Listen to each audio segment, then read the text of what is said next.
Which sacrifice you're talking about? The Qurban. We've been speaking days about the purpose of the Qurban. We've been speaking from the khutbah to yesterday's sohbat, days about the sacrifice. If Allah subhanahu wa ta'ala did not show His mercy to Ibrahim alayhi salam to bring down the ram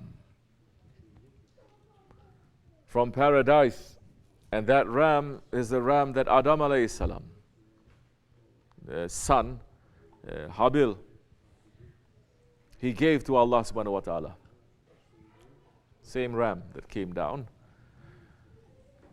And if Ibrahim alayhi salam was commanded by Allah subhanahu wa ta'ala to cut his son, and Allah accept that without providing a substitute, a ram from paradise, because we are belonging to the millet, the nation of Ibrahim alayhi salam, it would be a sunnat for us to do it to our firstborn males. And looking around, 95% of you around me are firstborn male, correct? And Ibrahim alayhi salam, he did not go in thinking that, oh, last minute Allah is going to replace, or He's going to say something. No, he did not. He did not pull his knife one time. He pulled his knife 70 times. We had a Qurban. Some people, they don't know, they're not prepared. We saw yesterday.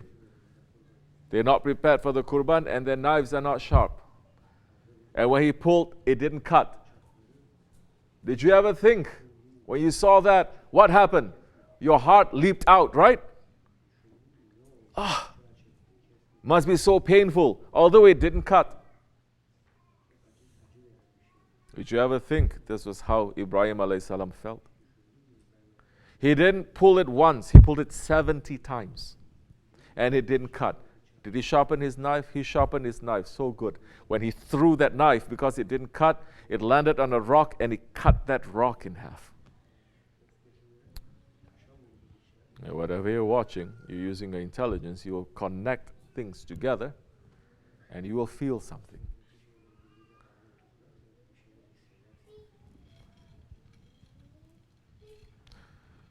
So now that Qurban, Ibrahim alayhi salam, because he was sincere, and Ismail alayhi salam too, he sincerely what? Offered his life.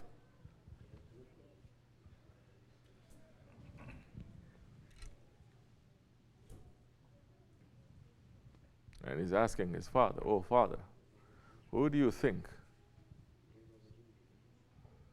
is more closer to Allah, who loves Allah more, who is doing better, you or me? Ibrahim alayhi salam looked at his son and said, it's me, oh my son, because I'm sacrificing. You are my dearest, my most beloved one. And Ismail alayhi salam says, no, my father, I make the more sacrifice than you. Because when you sacrifice me, you can have more sons. But I'm offering one life that I have. Then a voice came from the heavens saying, your Lord is more generous and more merciful than both of you.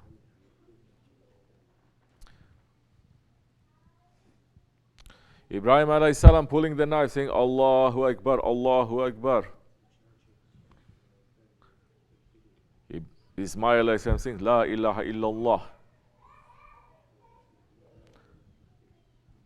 Voice coming down, Walillahil hamd. With that sheep, with that ram, now Allah is saying, sacrifice that ram now. Now that is a mercy for us. Every ibadat that we do, every worship, every practice that we do, it is not to remind us of this world. It is to pull us out from this world and to remind us of the reality we came from that we are going to go to. Whatever that we have around us, it does not belong to us. It belongs to Allah.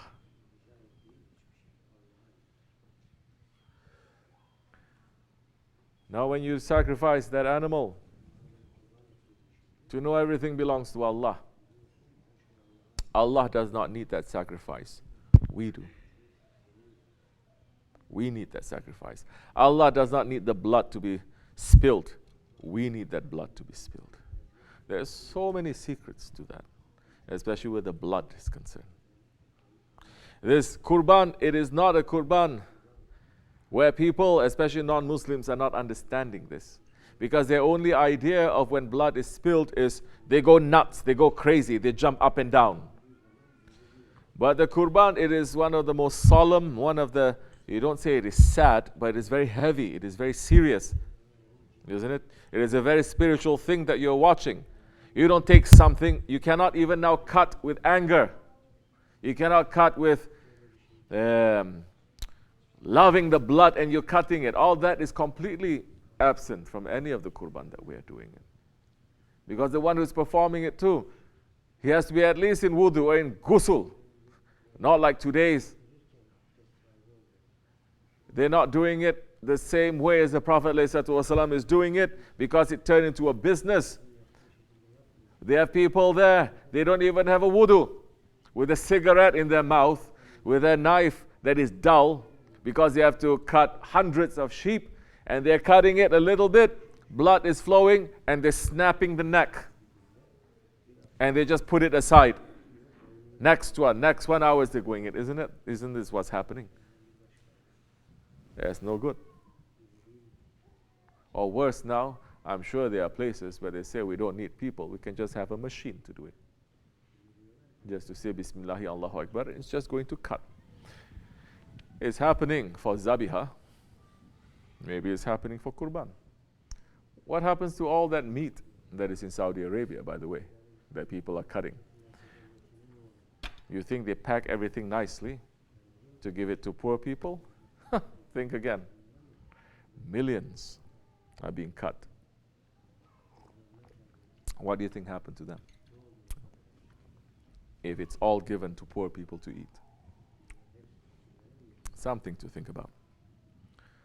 Now, when we talk about the spiritual purpose of the Qurban, we're saying that Qurbani, the way that it's giving its life for us, we should offer our life to Allah. But what are we offering now? We're offering the nafs. Allah has given us the life, it doesn't belong to us now. But it says the nafsu mutma'in, it must become, not the nafsu amara. To turn the nafsu amara into a nafsu mutma'in, a disobedient ego into an obedient ego, to sacrifice our ego, and that is the way of tarikats. Inshallah, one day we'll be able to do it sincerely. This much is enough. وَمِنَ اللَّهُ تَوْفِيقٍ الْفَاتِحَةِ.